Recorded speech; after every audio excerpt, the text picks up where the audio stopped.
Let's go, girls. Come on. From New York City to Los Angeles, Powered Up with Beck and Franklin is giving women of all ages permission to live the life they've always dreamed of. Why live in black and white when you can choose the brilliance of 3D and Technicolor? Each week, Sandra, Beck, and Linda Franklin and their high-powered guests will be here to cheer you on, to share their challenges, their successes, and what they've learned along the way. It's all about women supporting women. The stories and practical tips on sex, beauty, money, and so much more are designed to help you reconnect to the powerful woman you are. Fabulous knows no limits. Now it's time for you to expand your boundaries. Here are Sandra Beck and Linda Franklin. Hey ladies, this is Sandra Beck and I'm coming to you live from Los Angeles. We've got Linda in New York City. And you know what, Linda? We're going to visit today with Barry Eaton all the way from Australia. He's going to talk about his new book coming out and give us some insight into heaven. And we were just talking about heaven, Linda, weren't you? And me too, I guess, for that matter. Well, yeah, we're talking about I think one of our chief goals in this lifetime is trying to achieve heaven on earth. I don't think we have to wait to pass over to find heaven. If we kind of get hold of what's going on here, we can make it happen right away. Do you agree? And Linda, I do, because, I've been through a lot of trauma over the last couple years, and I've learned the hard way, and, with your help too, how to get myself into a heavenly place, a place of peace, a place of being, and kind of watch everything unfold around me without getting drawn into the drama. And I will say my life is so much better. Oh, it really is. I mean, I think we just have to take notice of how we feel in certain situations and with certain people. And if those people or situations make us feel very uncomfortable and do things that we wouldn't normally do, we really have to examine that. And we know we're never going to change other people. The only thing we can change is ourselves. So either we have to remove ourselves from some situations or not get so drawn in, almost like looking at life through the lens, like a movie. And when you can take out that, that selfness out of it, I mean, it becomes much easier because so many things we get so drawn into are so unimportant when you look at the big picture. Or they don't have anything to do with you. That's the one thing I learned. I was in and out of court all last year with my ex-husband. It wasn't a custody case. It was a different issue with the state. And, there was so much drama everywhere. There was so much going on, Linda. And, you gave me that great piece of advice to just sit there in the waiting room, of the courthouse, which is a really traumatic lots of negative energy in there. It's not exactly a happy place. And I just watched it all unfold. And I thought, well, what is my part in this? And really, my part was very small. And I didn't have to do much, but I didn't have to take in all of that either. This wasn't my fight. This wasn't my drama. This wasn't my anything. And so I could just simply watch it unfold, which was really crazy considering, I have two small children that were involved in this. You'd think that would take any mom and make her batty. Of course, but tell me, what was the result of you taking that action? Well, first of all, I had a much better experience. I didn't go through the rest of the week with all this, like what I'll call secondary trauma. And I was able to be at peace with the proceedings. And of course, the proceedings ended up going my way and going the kids' way. And it couldn't have come out any better. So I'm eternally grateful for that. But I remember at one point, like the judge and there's 4 attorneys in there. There's all these people around and social workers, everybody. And I had such peace, and I noticed that people were looking at me, and it wasn't that looking at me because I looked nice or anything. It was a curiosity thing, and I became aware of it. The more still I became, the more peaceful I became, the more I had turned it over to God and just said, I've done my best. This is enough. I'm here. I'm part of this process, but I'm just going to watch it unfold. I got much different reactions from people, and they treated me differently. Absolutely. I mean, if you went in as a screaming meanie and challenged everything that he did and telling what a son of a bitch he is and the whole thing, I mean, that's what they expect, and then they know how to react to that. They don't know how to react to the peaceful, calm you. And it's amazing. Every time it happens, it just amazes me. Even though I know it, it's still, you look at it and say, wow. Wow, yeah. And my attorney asked me, he's like, how are you so at peace? And I said, I am at peace because I've chosen peace. And that was, that's a big deal for me, Linda. I'm kind of a type A, high strung, single working mother, 90 miles an hour everywhere I go. So for me to be like Zen and in peace was really wild. Yeah, no. I'm a little not in Zen today because I'm actually on a medication called prednisone because I have poison ivy. And it's like, I don't know, I've never had speed, but it kind of feels like like you just don't get tired and you're just so full of energy and, like you're just exploding. So if I'm a little exuberant today, that is why. But I'm weaning myself off because it's getting better, thank goodness. Have you ever had poison ivy? I haven't, but I don't, and I can't take most prescription drugs because, like you, I'm real sensitive to it. And they wanted to put me on some thyroid medication years ago, and I was driving my family bananas because I have a lot of energy as it is, and this just shot it through the stratosphere. Yeah, it's so funny. I wake up during the night about 2:00, and I can't go back to sleep, and I feel like I could go out and plow the North 40. It's really crazy, but that's passing. But, what you were talking about before, I really think, there's no mistakes in life. And what you went through and what we all go through with our harrowing experiences, it's a lesson to be learned. And we have to learn and take something out of everything, the good and especially the bad, because the good is, yay, whoopee. But it's where we learn is really from those not so good experiences. And then the contrast of what you went through and to the contrast of sitting in that courtroom being in Zen peace is so huge that you say, I never want to go back to that other place. I do. I never want to go back to that. And, it's funny you talk about like negativity leading us to enlightenment. I had an experience with soccer last week. I'm a soccer mom and my kids play soccer and I'm there with the coolers and the treats and the tent and, the whole shebang. And a couple of the moms came up to me and they said, and at first I wasn't sure if they were being catty or bitchy or complimentary, but they said, we kind of listened to your show, to hear if it was any good. And then they're like, but then in they that were like, voice, right? Yes, exactly. It was any good. But then they were like, this is really cool. We learned so much. We learned about ourselves. We thought differently about spirituality and the afterlife. And, it opened up a whole new world for us. And I thought it was so funny that, here these soccer moms, were checking me out. And instead of, coming back or ignoring me or whatever, it was kind of a negative check you out situation that led to enlightenment. And I thought that was pretty cool.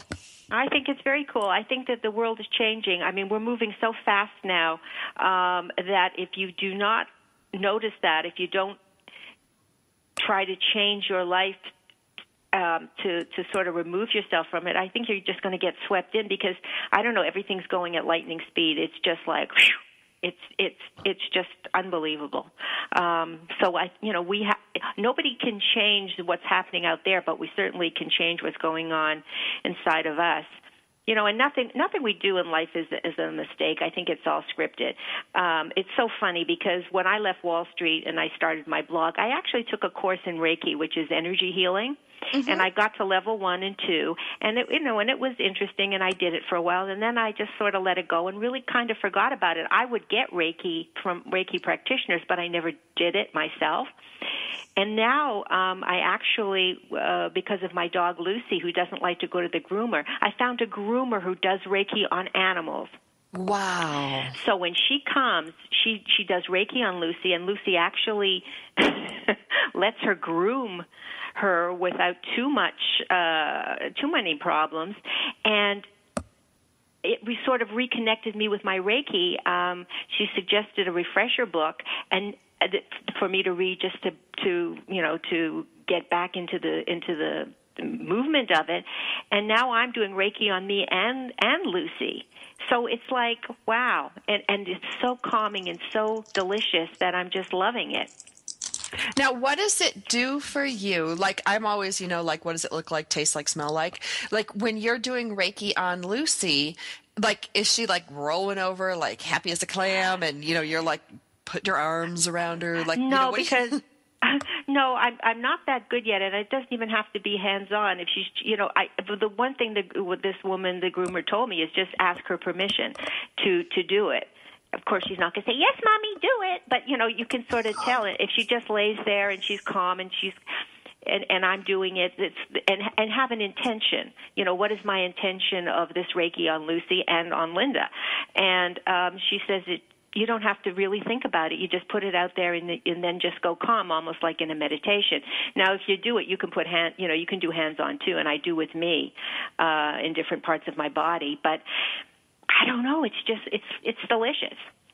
Well, I am excited about it for you, for this journey, because I had Reiki done after my mom died. And, I talked to my mom every day. She was my best friend, my biggest supporter, my biggest champion. And I thought when my mom died, like, that was it. And the Reiki person, she would do like this brushing thing, and she was like brushing away the sadness and bringing in this wonderful energy. And, I could feel my mom's energy. And, I'm so excited because we're going to talk to Barry Eaton today, who wrote a book. He actually wrote a couple books, but he wrote, one book called No Goodbyes, and he's a psychic intuitive and an author on the afterlife. And he brings some really cool insights into the afterlife. And so, me, Linda, I am all over this like a cheap suit.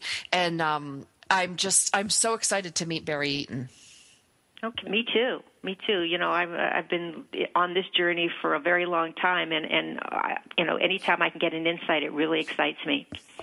Well, and the idea too, this guy, and we'll bring him on, in a few minutes, but he's like a professional. He's educated. He's been around a long time. It's not like some woo-woo, airy-fairy, author coming on. So I'm just really excited. And he's a former journalist. So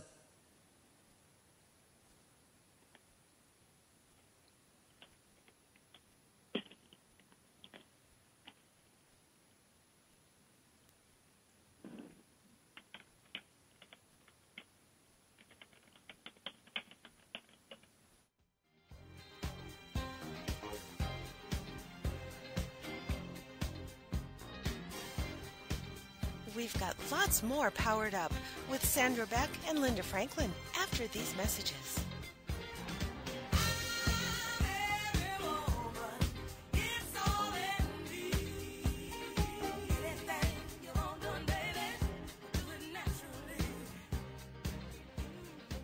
Secret Cuisines and Sacred Rituals is a quest, a place, and a feast. Join host Vilasi Venkatachalam every week to explore myths, mystique, old medicine, and brilliant modern solutions through a dazzling kaleidoscope of cuisines, cultures, and cures. This is the place where tribes gather, strangers and familiars, to be memory keepers and makers of our evolving, enduring, evergreen, spoken legacy of wisdom and ingenuity. In Velasi's words, when we do old things in new ways and new things in old ways, we paint with an inspired palette, weave our own healing traditions, and become our own guru. Vilasi is a troubadour of secret cuisines and sacred rituals. She collects stories of wisdom, ingenuity, and grit. She believes wellness and transformation happen when you stand at the threshold of delight and discovery. She displays her hidden penchant for drama when she leads the safari at the supper club. Her favorite pastime is to extol the marvels of cuisines, cultures, and cures. To her audience in workplaces, seminars, and salons, her mantra is, be your own guru. She is a biochemist, botanist, and alchemist who likes to churn delightful, useful things from a brew of art and science, ancient and evolving, old medicine, and new cures. Join Vilasi every Friday at 11 a.m. Eastern Standard Time, only here on the Woohoo Radio Network. I am not the woman I used to be. I'm free with Minister Diane Jones. Monday nights at 10, 9 Central on TogiNet. This is your chance, ladies, to hear stories of hope and healing from someone who's been there. Someone who has fought back from the horrors of incest. Minister Diane's innocence was stolen from her in the land of alcoholism and mental illness, which led to her being emotionally, physically, and sexually abused by her parents. Yet in spite of this trauma, she has gone on to become a successful wife, mother, registered nurse, and minister of the gospel of Jesus Christ. I'm Not the Woman I Used to Be. I'm Free is a straight-up show to enlighten you and to lighten your load. Do not let the weight of this world or the things that have happened to you control your life. For more on the show and Diane and her book, The Story of Me, email her directly from her show page here on TogiNet. Then, join us for I'm Not the Woman I Used to Be. I'm Free with Minister Diane Jones. Monday nights at 10, 9 Central on TogiNet.com.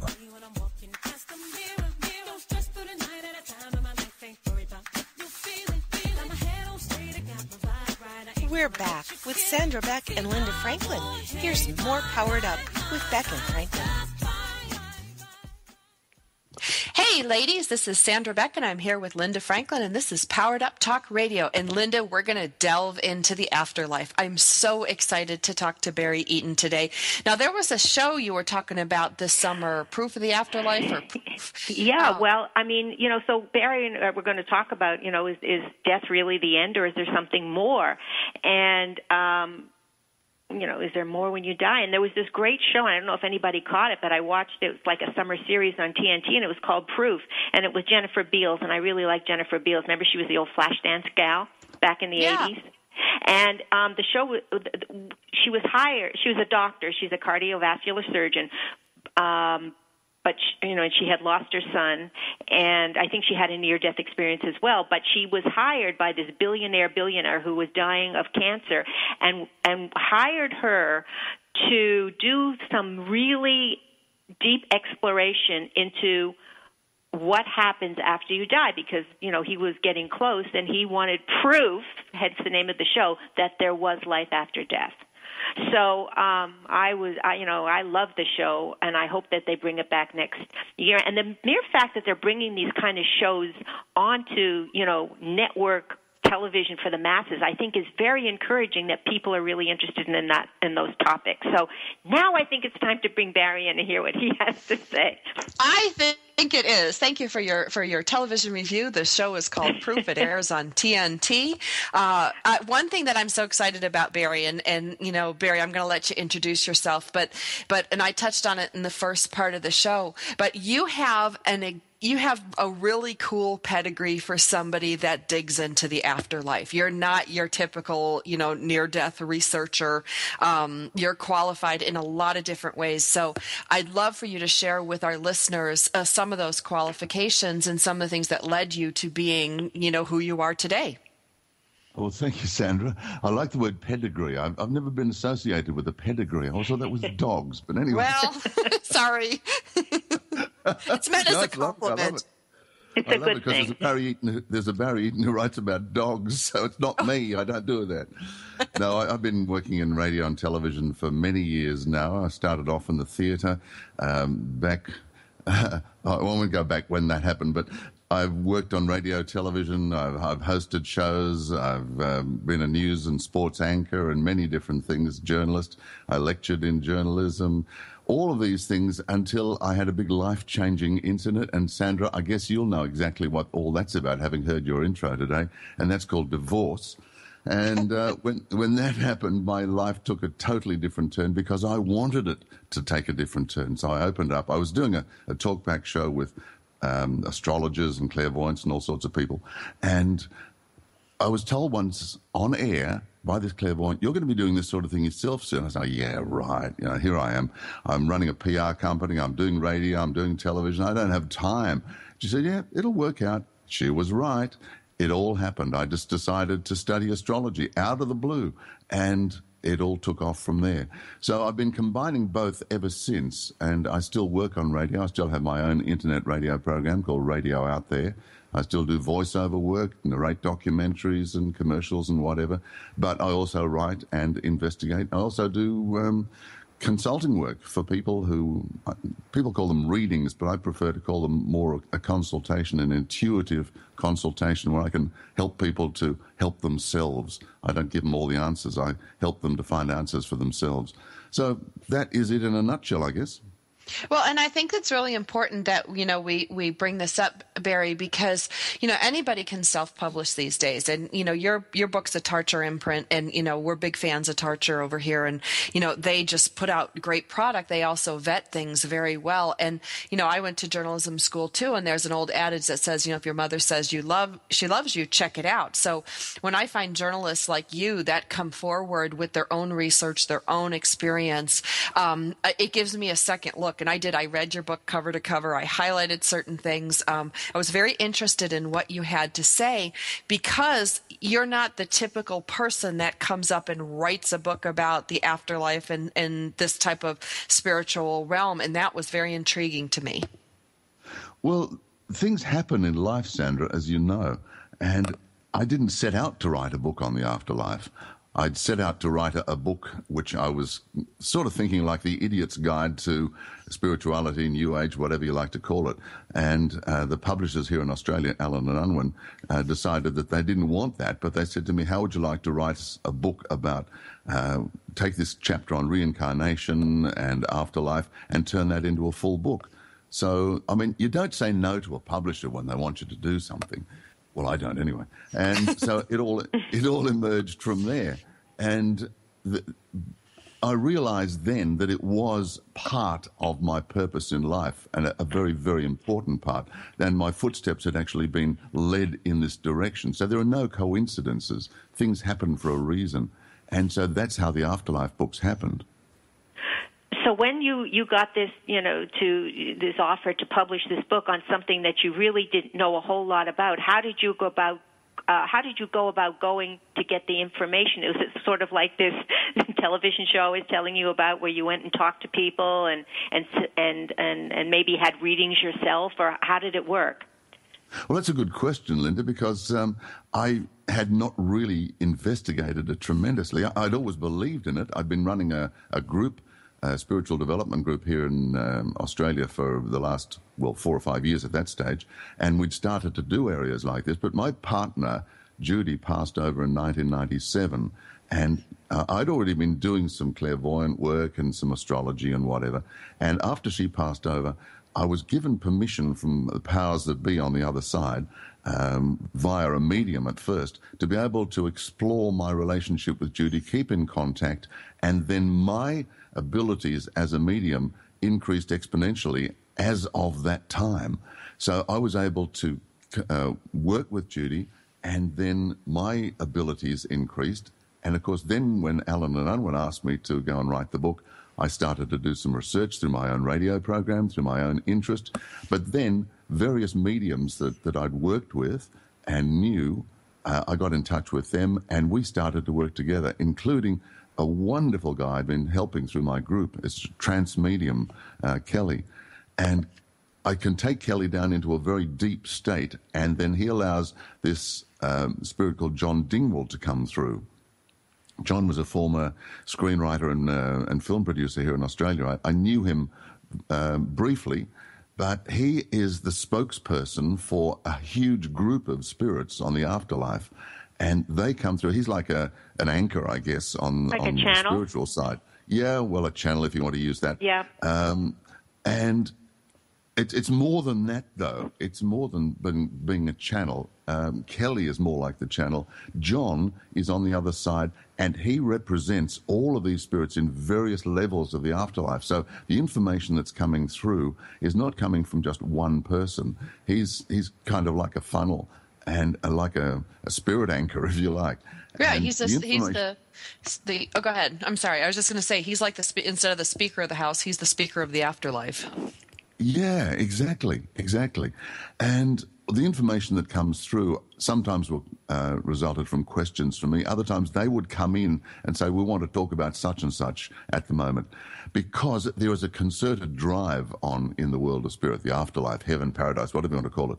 There's a concerted drive to get the information out to people that there is no such thing as death. the way that most of us think of death. There's the death of the body, but that's it. The person, the soul, the spirit lives on. And they want this to be able to be pushed around, this message, to remove the fear that so many people have. And that is the basic premise of everything. You talk about that TV series, Proof. Well, that's just another instance. I was told that I would be one of many people getting this message out. And it happens not only on radio, and it happens on TV, it happens on movies, everything at the present stage to help people understand there's a lot more to life than just sex, drugs, and rock and roll. Well, and Barry, would you say it's safe to say that your spirituality cracked open, like with the loss of Judy? Like when my mother died, I never thought of myself as particularly spiritual or gifted or really anything of anything. But then that when my mom died, I had such intense grief, such intense loss, and it just felt like a nut that cracked open. And then all of a sudden, I could feel, I could hear, there were things that were happening that was very different prior to my mom's passing. Yeah, well, Sandra, it's exactly what happened, because when Judy and I were real soulmates, we'd only connected 4 years before she passed. And I was absolutely devastated, as you can imagine, when she did die very suddenly from a rare heart-lung condition. And I just didn't know what to do. We had started a radio program together a couple of months before she passed, actually, and called it Celestial Power. And on the program was a medium, Ruth. And Ruth contacted me a few months after Judy's funeral and said to me, "Would you like to speak to Judy?" And I said, "Well, yes, Ruth, but I know, you know, she's passed over." She said, "Yes, but she's come through. She wants to talk to you." So I went along to Ruth's place, and Ruth put me in touch with Judy. And the information that Ruth was able to provide as a medium blew me away, because Ruth had met Judy very, very briefly, and it was like a fortnight before she passed. She was in a really bad way. So she had no idea who she was. She didn't know her background or anything beyond the fact that she was in a very bad way. So the information that came through from that really opened me up. And then when I was given permission to be able to start communicating with Judy, at first through automatic writing, and then as it developed, my own medium skills developed after that. So it was Barry, I got to cut you off for a second. I just got to take us to commercial break. This is Sandra Beck and Linda Franklin of Powered Up Talk Radio. You're going to want to come back after the break, because we're here with Barry Eaton. He's talking about the afterlife, and we will be back. You're not going to want to miss this. It's amazing. We're going to talk about the afterlife now after the break.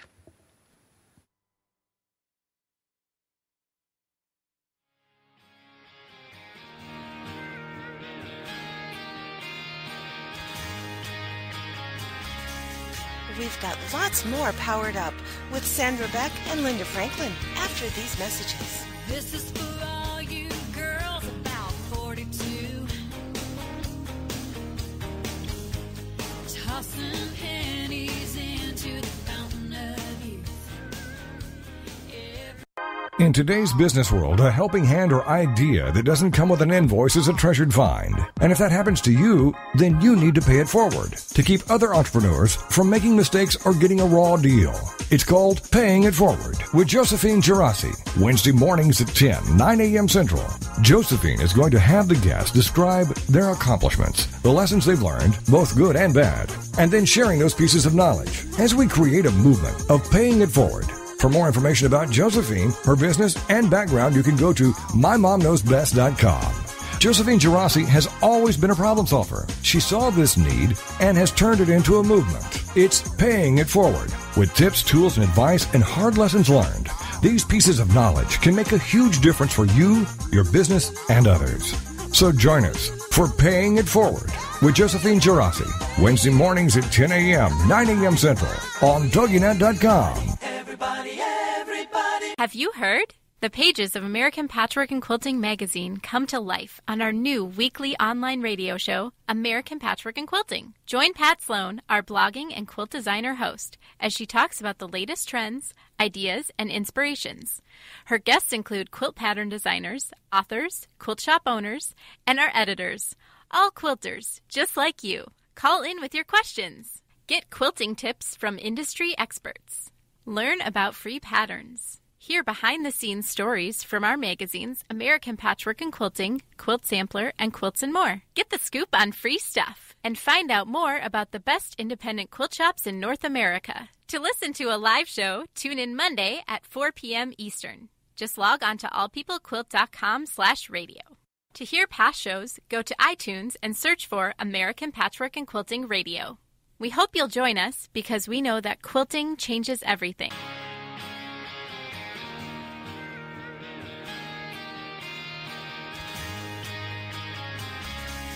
We're back with Sandra Beck and Linda Franklin. Here's some more Powered Up with Beck and Franklin. This is for all you. Hey, ladies, this is Sandra Beck, and I'm here with Linda Franklin, and we are visiting with Barry Eaton. And I had to cut everybody off to take us with commercial break. But, Linda, you had a question for Barry, so I wanted to give you an opportunity to ask it. Oh, thank you, San. Barry was talking about how he communicated with Judy, his former love, after she passed with mediums. Now I'm asking, can you communicate with Judy now on your own? Does she come to you in a dream? Do you feel her spirit around you? Do kind of her energy do weird things in the house? Anything like that? Well, it's been a sort of a movable feast, Linda. At first, when I started connecting with Judy, as I said, it was automatic writing, and then I felt her presence around me, and they send us signals quite often from the afterlife. Judy had a couple of different pieces of music that I sort of, when I heard it on the radio, I knew she was around, and I had to pull the car over a couple of times. Because I was so emotional about the whole thing. But once you can move through this intense grief and then start communicating, we did on a regular basis. She started to communicate through my head, through my thoughts, through my dreams. I had the most wonderful dream one night. I talk about this in my first book that I wrote called Afterlife. And I woke up at about 3 o'clock in the morning because that's a very low energy time, and people will wake up. You get downloads, you get wonderful dreams around about 3 o'clock in the morning. Yep. And I dreamt that I was in a house with Judy, and it was exactly the house she'd always wanted to have. And she was out showing me her garden and everything like that. But all of a sudden, it was snowing.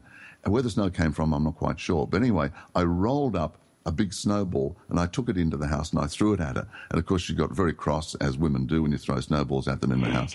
But then we sort of broke up laughing and everything like that, and we had this magnificent hug. And it was something I found out afterwards, that there's no such thing as sex because we don't have bodies as such in the afterlife, but we have this process, I guess, called melding, and the two spirits meld together. And it was the most magnificent feeling I have ever had. Any orgasmic feeling you've ever had multiplied 1,000-fold, and that was it. And it was all spiritual. I woke up in the middle of the night, sat bolt upright in bed, and the tears were pouring down my face. That was the ultimate communication. Yeah. Since then, we communicate in many different ways, but Judy has advanced. She's gone on to higher levels in the afterlife, which we do, and I can explain that later if you like. Please. So we don't have constant communication these days, but I know she is around me, and John has told me she is also an integral part of the group that he works with that's bringing information through, and I know she's around me right now as we speak. I can feel her presence. Wonderful. I think, when you see about people wanting to get in touch with people who have passed, the thing that comforts them the most is, are they happy? Are they okay? Is it as beautiful as we want to believe? Because that brings comfort to us that are still here.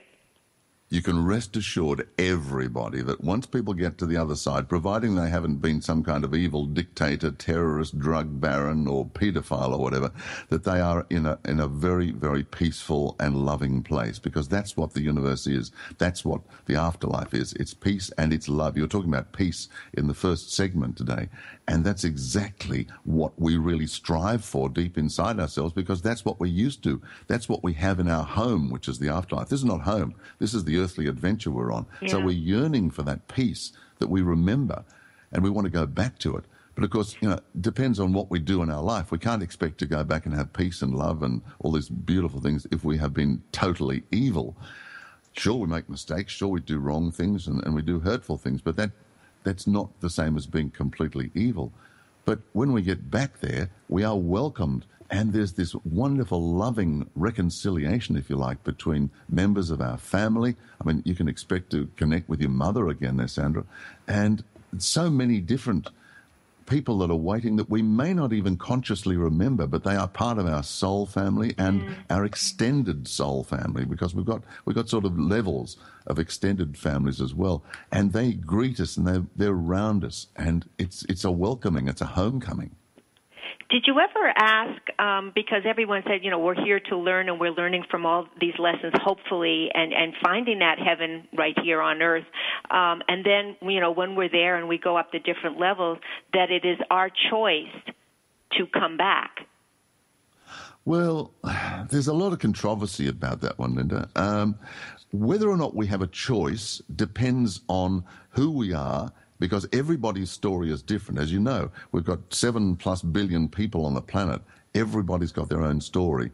And as I write in both of my books, Afterlife and No Goodbyes, the phrase as above, so below applies. And there are so many things that happen. So we bring down with us what we need to know, where we need to go, and everything like that. But we also return with whatever we have residual from our life here. We take it back as an imprint on our spirit.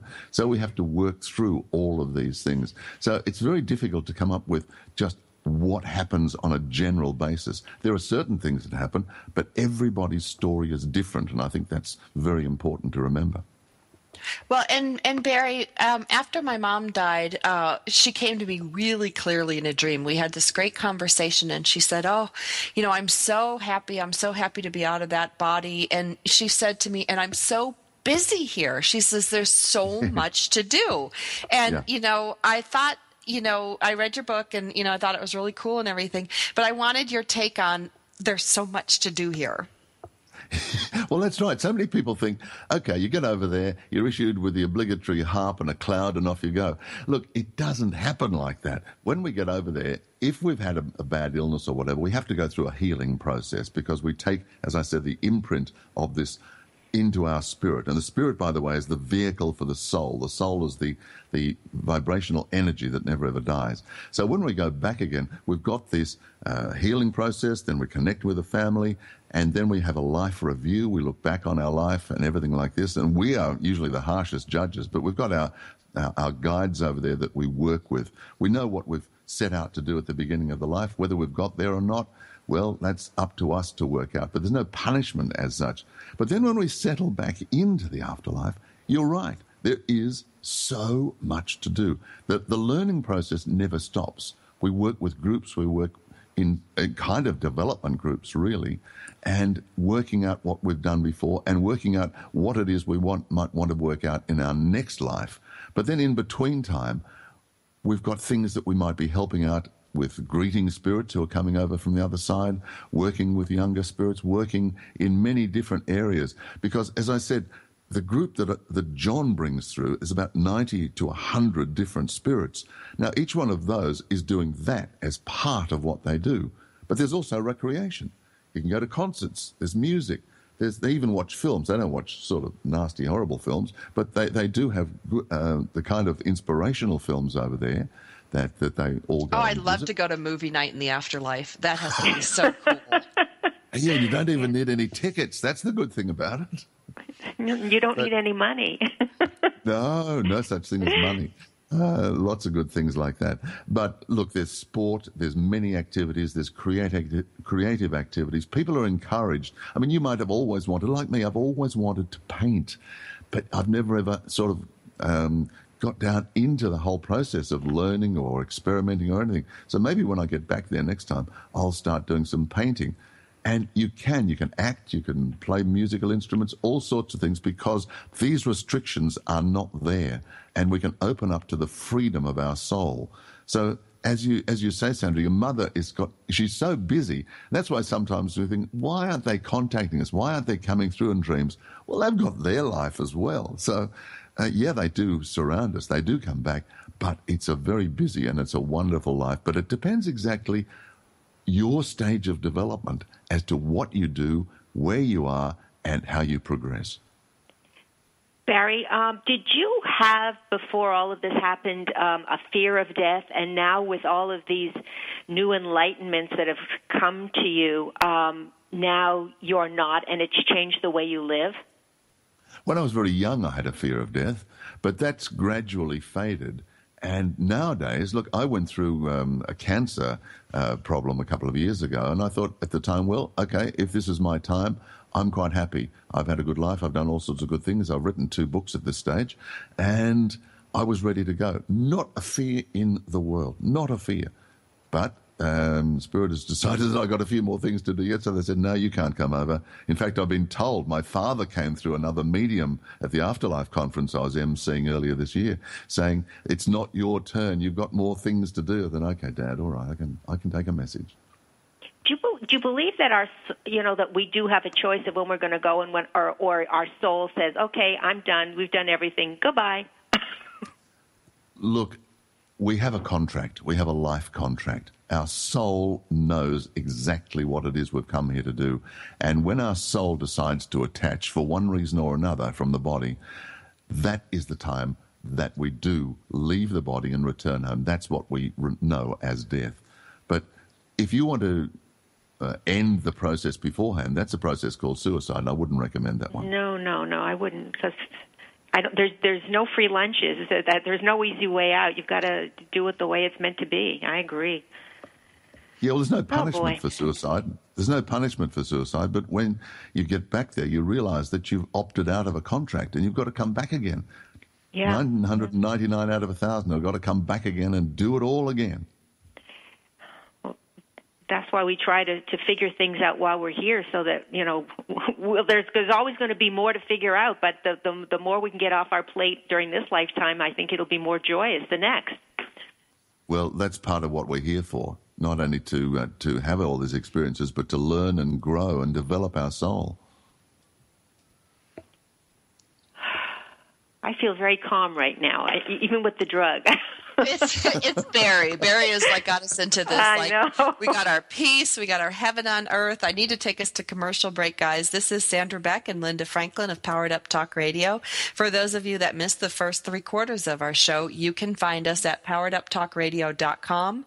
You can go to iTunes. Just Google Powered Up Talk Radio. We will be there. You can also go to our host station, Global Broadcasting Networks, at TogiNet, TogiNet.com, for this and more other shows in our spirituality series. We're visiting today with Barry Eaton. You're going to want to check him out on Amazon and Barnes & Nobles. He's got a couple books out. His name is spelled E-A-T-O-N. When we come back from the break, we're going to learn more about how to reach Barry, and we're also going to talk about the Hall of Records. So when you come back, you're going to want to hear about the Hall of Records, because it was new to me, even though I went to Catholic school, and apparently it's in the Bible somewhere. We've got lots more Powered Up with Sandra Beck and Linda Franklin after these messages.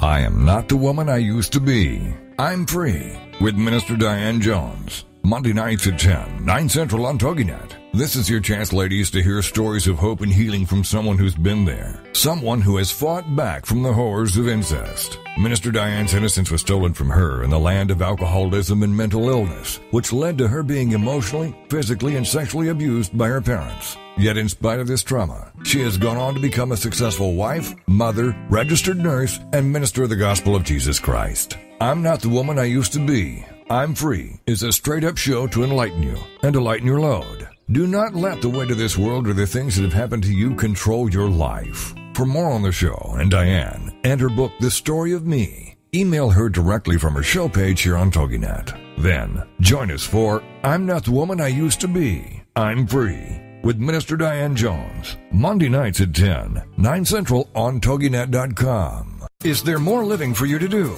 Yes. Start living inspired. Be here for Living Inspired with Tricia Goyer. Thursday afternoons at 4, 3 p.m. Central on TogiNet.com. Tricia will dig deep into topics that matter most to women, inspiring women to make a change in their own lives and to make a difference in the world. and maybe even deep within their own hearts. Tricia is a wife, mom, speaker, family expert, and author of 24 books. For more information on Tricia and Living Inspired, go to her website, TriciaGoyer.com. That's TriciaGoyer.com. Tricia's vision is to be the voice of hope and possibility for women of all ages. Her intention is to serve ordinary women by encouraging extraordinary things with God's help. Tricia expresses real life, real hope for real women. Is there more living for you to do? Yes. Start living inspired. Living Inspired with Tricia Goyer. Thursday afternoons at 4, 3 p.m. Central on TogiNet.com.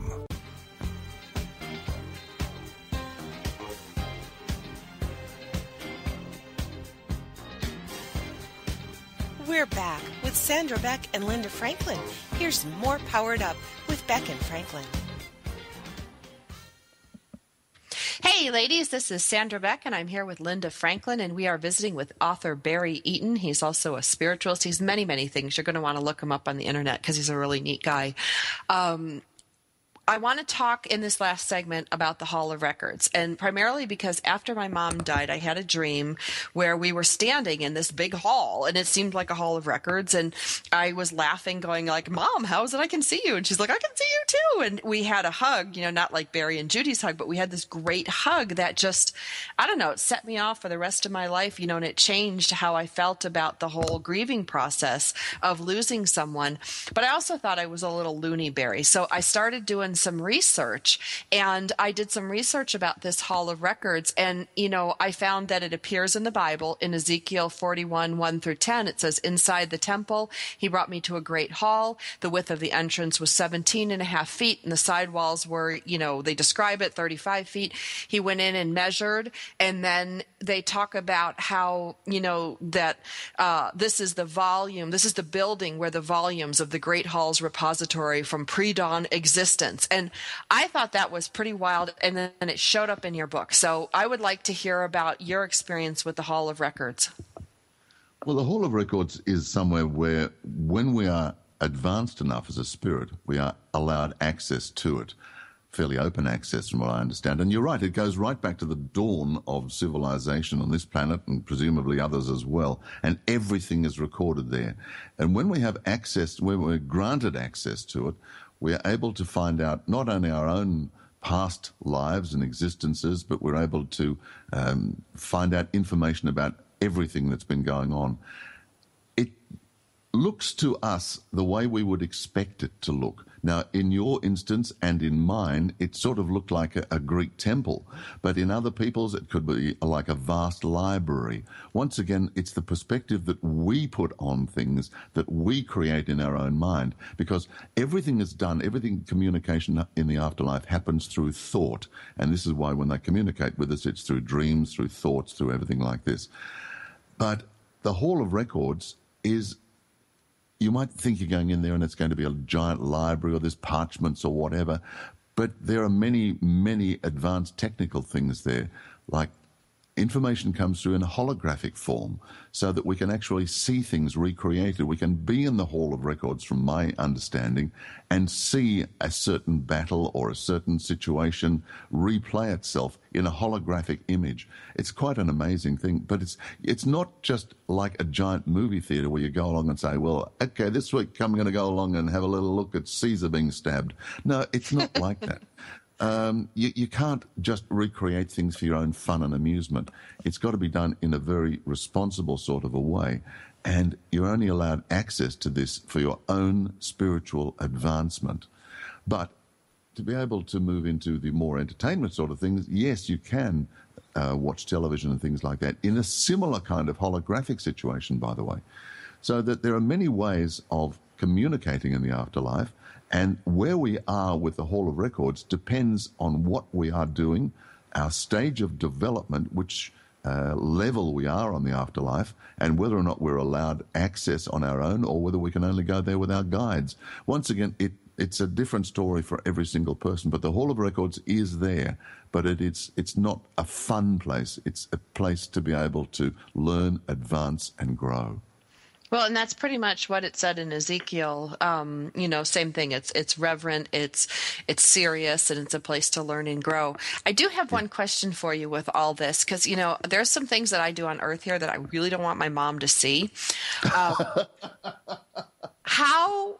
Where's privacy in all this? If our spirits are hanging around, my mom's in here, is she going to be on my next date, with me? Like, where's the privacy line? I just had some mental images then. I'm sorry, sir. Maybe it's your mother putting them into my mind. I don't know. That's why I broke up laughing. Look, it's a question that I asked the spirits as well when I was writing about this. Are they able to... I don't want my grandmother coming in some intimate romantic moment or whatever, but no, they have to look at our privacy just as they would if they were a guest in the house. And I mean, if you had your mother staying in your house and you were going off to do so, you wouldn't expect her to tag along afterwards. No, of course not. She will respect, and they have to respect our privacy. They're not hanging around us the whole time. They're not tagging after us like a little shadow. They come and they go. As you said before, they've got so many things they're doing, but they are attracted back to us at times of need, and we can communicate with them, and they can be in more places than one. When they get to a certain level, they can bilocate. They can do all manner of things, the more advanced spirits, that is. It sounds like your mum might be a bit of an advanced spirit from what I'm feeling. Well, that's neat you say that, because I've heard that from other mediums and psychics. They said she's very strong. That's why I said she's pushy. She might, push her way into this radio show. We wouldn't be surprised. But it comes down to very practical things. How did you grow your skills, let's say? You've got these great skills. You've got these great abilities. And, do you believe everybody has them? And what are some things we can do to increase our own abilities and connection with spirit? Well, this is what I did in my spiritual development group. Yes, everybody has got a certain amount of, call it intuition, call it gut feelings or hunches or whatever. Yes, we are all psychic, intuitive, but it's like having a game of tennis. Some people can just get the ball over the net. Other people go on to become really good players, and other people make a living out of it. It's the same thing with our intuitive development. We have to, one of you turned around, we were talking about doing Reiki earlier on. Yeah, that's exactly what it is. You can learn these things and develop them, but it has to be done through a state of intention. But you might be good at the intuitive side of things. You might be a natural medium or whatever. But if you choose to increase your skills and open up, that state of intention is really, really important. But we can all communicate with people on the other side, and most of us do. Most of us have a dream at some stage or other, and this is a normal form of communication from the afterlife. At night, the spirit leaves the body. The body needs the rest, the spirit doesn't. It's energy, it's pure energy. So it leaves the body and goes roaming, and that's where some of our dreams and some of the ones that we can remember anyway, can be really way out. We can remember being in contact with people on the other side. And we communicate with our guides. We connect again with loved ones. Not all the time, not every night, but it happens regularly. So it's there, but you've got to choose to want to do it. It's like anything. It's your choice. And that's the intention. I'm sorry, and that's the intention, because you have to have an intention in order for something to happen. And another thing that I found, because, this is me, I'm a New Yorker, and it's getting it out of your head and into your heart. And when you can feel it viscerally inside your body, it's so different than just mentalizing it, if there's such a word as mentalizing. Yeah, you're right on there, Linda. And the thing is that John and the spirits told me that the spirit connects with the body at the heart. Now, if you're getting in touch with your heart, you're also getting in touch with your soul. We link the two together. How many songs there are, heart and soul and whatever. So by connecting with your heart energy, which the heart as a muscle also has its own intelligence, but to connect with your heart, it's an emotional contact because you're getting in touch with your true soul energy, and that is so vital. Yeah. Well, I'm doing. It took me a long time, but I'm finally breaking through. I think from the head to the heart, and it is. I mean, just subtle little changes. Like, I'm from Toronto, but I've been in New York since I was 20 years old, and I love New York, and I should have worked for the Chamber of Commerce. And all of a sudden, New York is getting to be too much noise, too many people, too fast. And I never, ever thought I would feel like that. Well, you're getting in touch with your heart energy and your true direction in life. We all have a purpose. We all come here to do certain things. And so many of us don't really get in touch consciously with that purpose. Sometimes we have to be given a boot up the backside to be able to connect with what we're here to do. And this can happen in many, many different ways. Sometimes it can mean that you're fired from a job or your relationship breaks down, as it happened with me, and I was pushed in a whole new direction. And if you can listen to that inner voice and connect with your heart, as you've done there, Linda, then you can start to really find your purpose in life. Now, whether that's peace, whether it's continuing in what you're doing now, or branching out into something completely different, only you really know deep, deep down what that purpose is. And each one of us does this, and we can, and we must connect with our purpose if we really want to advance our soul in this life. Now, Barry, how can people reach you? What can they do with you? And let's talk about your books. We've got a couple minutes before the end of the show. Sure. Okay, well, probably the easiest way is to get in through my radio program because I've got links across there.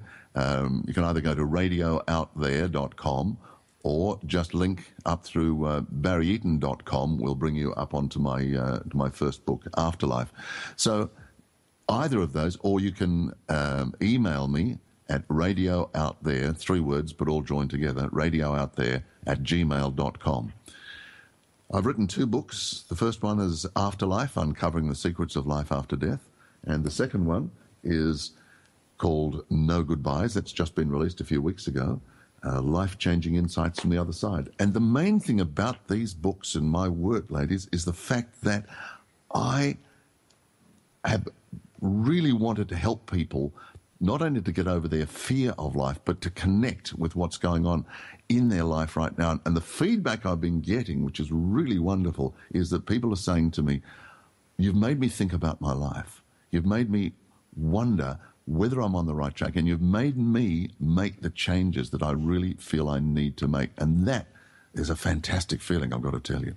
That's a blessing. If I can help people, if I can help people through consultations or whatever, that's great. I don't chase them, but I put it out to the universe and people contact me if they really need me and I'm the right person for them.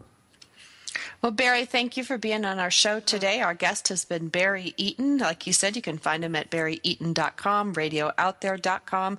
You can just Google him. I encourage you guys to get his books. They're available on Amazon, Barnes & Noble, anywhere books are sold.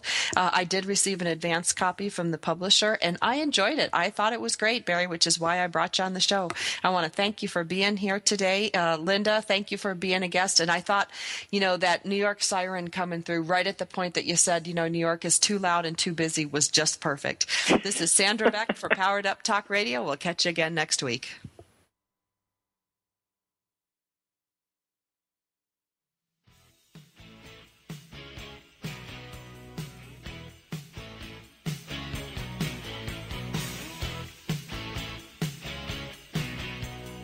We're so glad you joined us for Powered Up with Beck and Franklin. Sandra Beck, Los Angeles-based single mother and technology company owner, knows what it's like to be fit, funny, and fantastic in your 40s. Linda Franklin, a New Yorker with a successful marriage and